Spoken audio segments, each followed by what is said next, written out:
Olá, eu sou Daniele Souza, advogada, especialista em direito empresarial e digital e também nos assuntos que envolvem os desafios diários do cotidiano de todo mundo que trabalha na área da estética.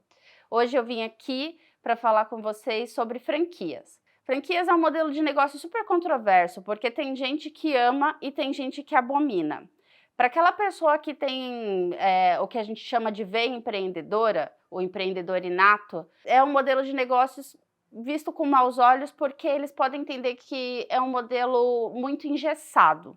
Já aquela pessoa que resolveu empreender mais para o final da jornada, ou aquela pessoa que se viu sem oportunidade diante do mercado de trabalho, que conseguiu guardar um dinheirinho, olha para a franquia como uma boa saída, né? Como um bom caminho, e acreditam, no mais das vezes, que devido ao formato, né, desse modelo de negócio, é uma forma fácil e segura de ganhar dinheiro. Então, meu povo, eu já vou começar falando para vocês que não existe forma fácil e segura de empreender no Brasil, né? Essa é a máxima aqui que a gente tem que ter. E mesmo sendo uma franquia, mesmo sendo um negócio com modelos pré-definidos, é muito importante que você fique com os olhos muito atentos antes de formalizar esse tipo de contratação. A lei é muito específica, ela fala muito claramente sobre como que deve ser essa jornada empreendedora por meio de franquias.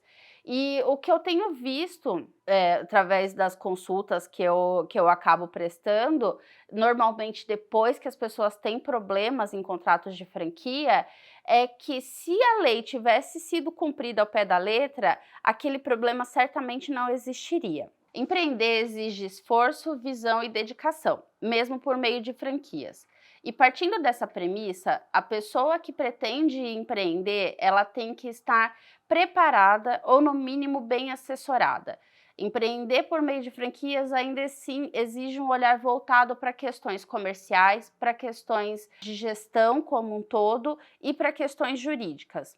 Ao meu ver, então, por uma visão jurídica, portanto, as questões de gestão e administrativas ou comerciais, elas meio que se entrelaçam. Mas qualquer inobservância a esses aspectos também pode causar prejuízos terríveis lá no futuro. E a questão jurídica, que vocês devem estar super atentos, se ela não for observada logo no início da contratação das franquias, ela pode levar até mesmo à anulação do negócio. A nulidade, a gente chama nulidade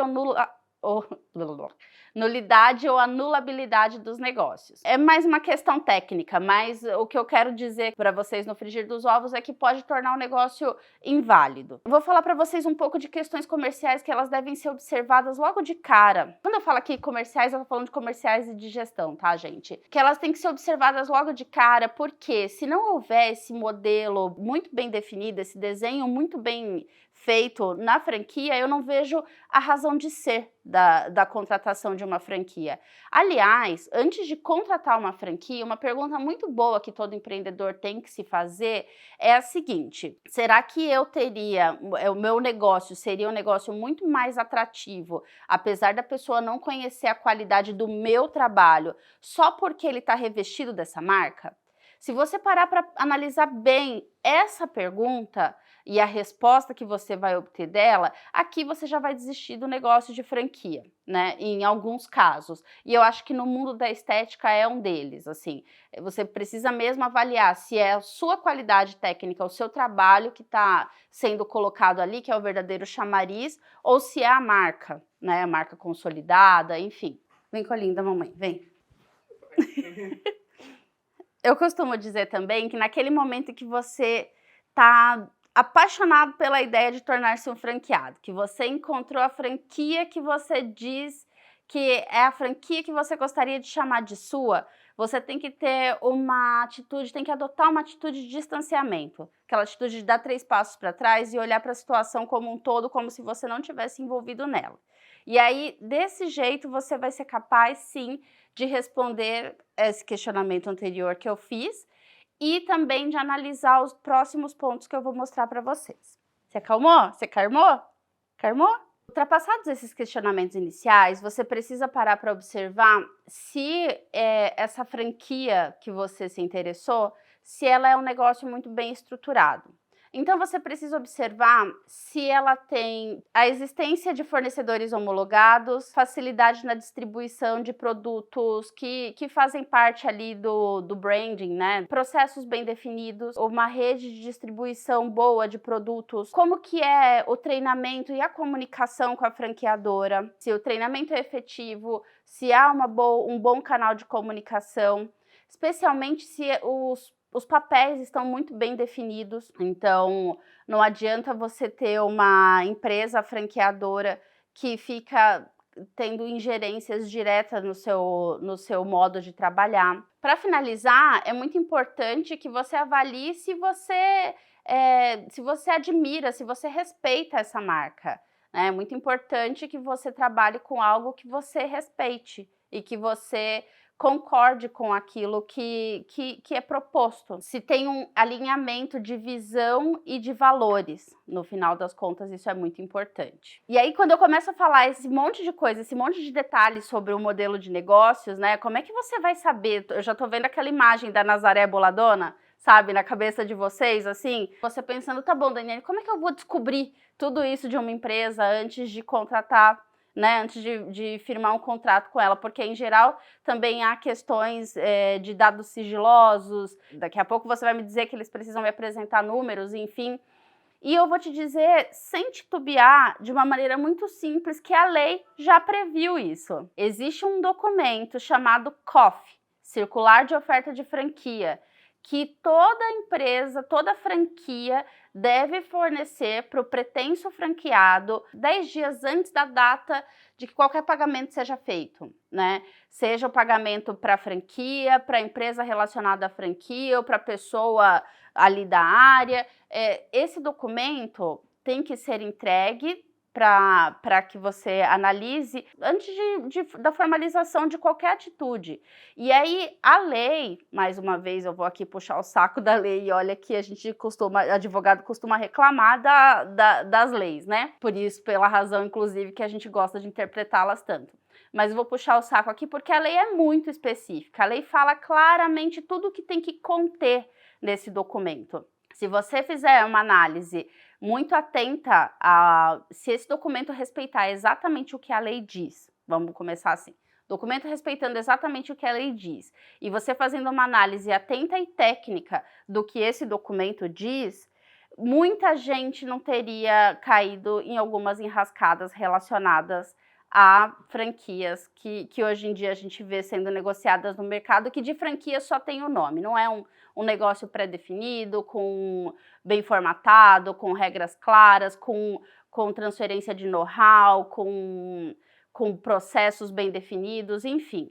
Nada disso aconteceria, as pessoas não cairiam nessas enrascadas se tivessem analisado corretamente um documento como esse. Mas vamos lá, a lei é muito extensa, eu posso até ficar falando para vocês, inciso por inciso, o que cada informaçãozinha que deve conter na COF, mas eu vou falar que eu optei por deixar o link depois na descrição do vídeo para que vocês acessem o artigo da lei que fala exatamente tudo que tem que conter na COF, e eu vou falar para vocês aqui de forma muito resumida que a COF ela tem que definir, ela tem que apresentar para vocês o modelo de negócio de maneira esmiuçada. Algumas coisas são imprescindíveis, todas essas informações que eu vou te falar, mas a análise muito atenta a todos esses dados é o que vai impedir que você tenha problema. Então, o modelo de negócio vai estar esmiuçado, os números, né, com relação aos 2 últimos exercícios da franquia vão ser apresentados para vocês.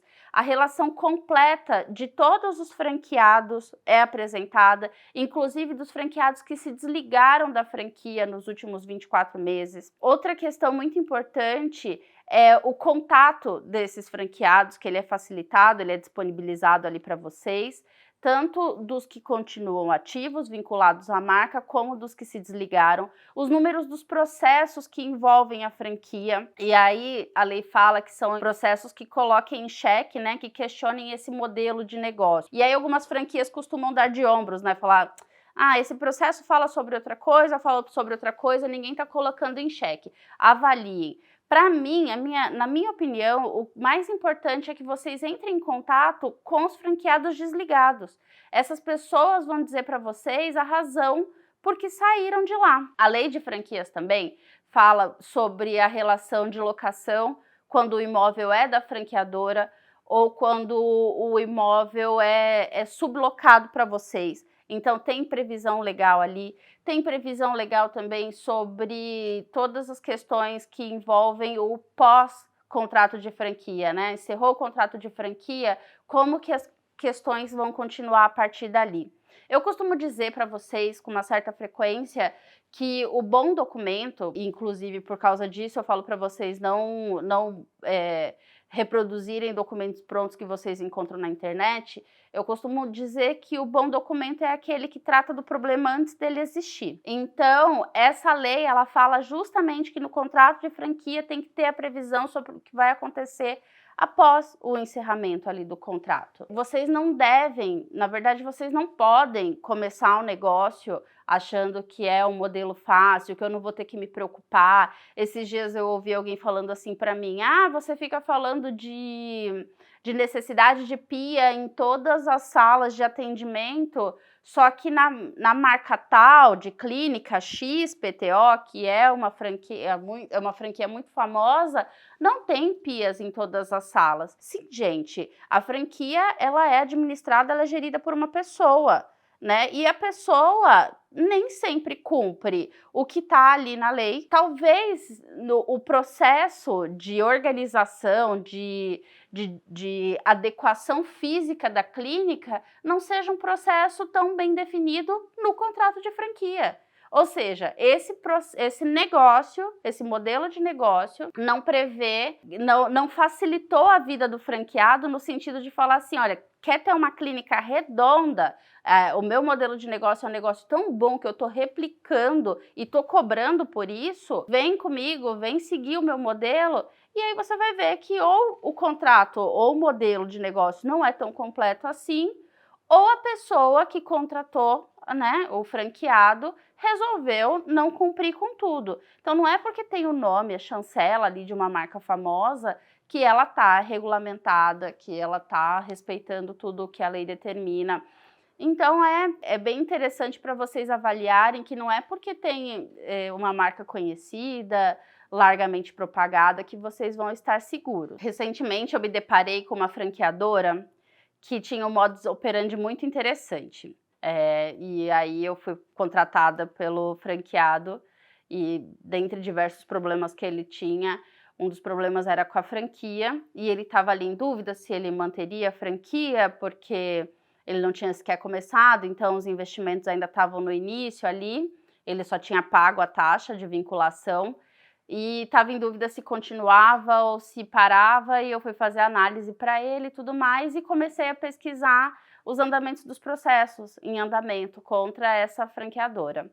E aí eu observei que a mesma coisa que aconteceu com esse franqueado, aconteceu com diversas outras pessoas.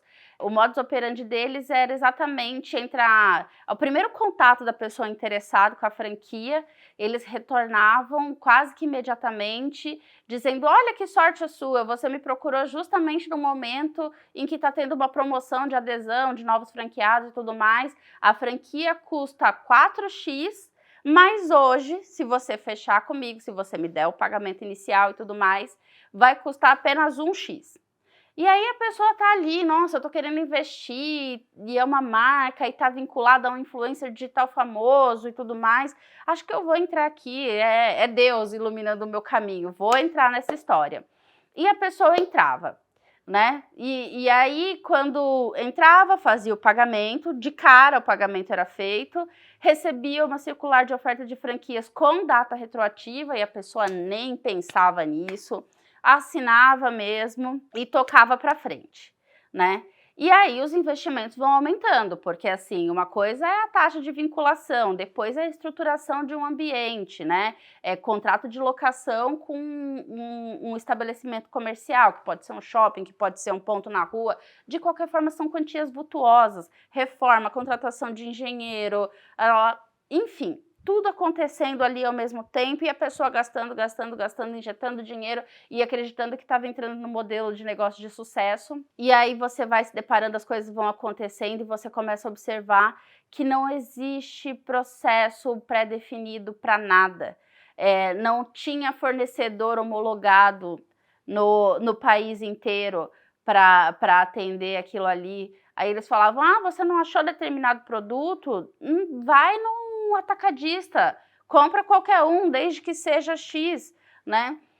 E aí a pessoa vai vendo e pensa, eu acho que nesse momento ela começa a pensar, né, gente, por que eu tô vinculada a isso? Por que eu tô vinculada a essa marca com todas essas amarras e tudo mais, sendo que eles não me oferecem o respaldo que uma franquia deveria oferecer? Só que nesse momento, quando a pessoa começa a questionar o modelo de negócio, ela não teve só o investimento inicial, né, da taxa de vinculação. Ela já teve um sem número de despesas e ela começa a nadar ali, né, ou chafurdar naquela lama, tentando recuperar pelo menos o que investiu inicialmente. Bom, o que a lei de franquias diz, eu não vou entrar no caso específico dessa pessoa que me procurou, mas o que a lei de franquia diz que pode acontecer se você não cumprir com as determinações, especialmente com relação à circular de oferta de franquias, ou seja, se você não oferecer as informações que são minimamente exigidas e não cumprir o prazo, você pode pleitear esse dinheiro de volta, né? E pode pleitear, inclusive, com correção. Só que a pessoa só descobre isso depois que ela já teve outros problemas outros investimentos maiores, que o nome dela está negativado, que ela já colocou em risco as relações interpessoais, porque na casa que falta o pão ninguém tem razão, não é isso? Então ela já colocou as relações interpessoais com problema, ela já está com problemas financeiros, ela já está enrolada ali, a única coisa que ela pensa é recuperar a dignidade. Então, gente, outro ponto aqui muito importante se você não tem capacidade técnica para fazer certas coisas, você deve contratar, você deve se cercar de quem tem capacidade para fazer isso. Na hora que você for analisar os documentos oferecidos na circular de oferta de franquia, se você não consegue olhar para aqueles números, por exemplo, e entender que aquele negócio é saudável ou não, então eu sugiro que você contrate alguma pessoa que saiba, né, analisar números para te dizer, olha, essa empresa é uma empresa que caminha aí para o sucesso ou não, isso aqui é furada. Da mesma forma, para analisar contratos, se você não tem capacidade técnica para fazer isso, você precisa contratar um advogado, porque o advogado vai falar, olha, é isso, é aquilo. Você quer economizar o valor de uma consulta? Tem advogado que cobra R$1.000 uma consulta para fazer uma análise de um documento, você quer economizar R$1.000 e você vai morrer num problema muito maior no futuro, né? Eu brinco que eu fiz até um artigo falando sobre franquias, que eu falo, o mínimo que você precisa saber para não ser feito de idiota. Porque se você não parar para se debruçar sobre essas questões antes, né, antes de contratar, antes de firmar esse contrato, antes de começar a injetar o seu dinheiro que foi suado, para isso, no futuro, sou eu que vou ter que ir aí para te salvar, para tentar achar uma forma de fazer com que você recupere ali na justiça, brigar por você na justiça para que você consiga recuperar alguma coisa. Não dá para você resolver empreender e não assumir com isso a responsabilidade que todo empreendedor tem que ter.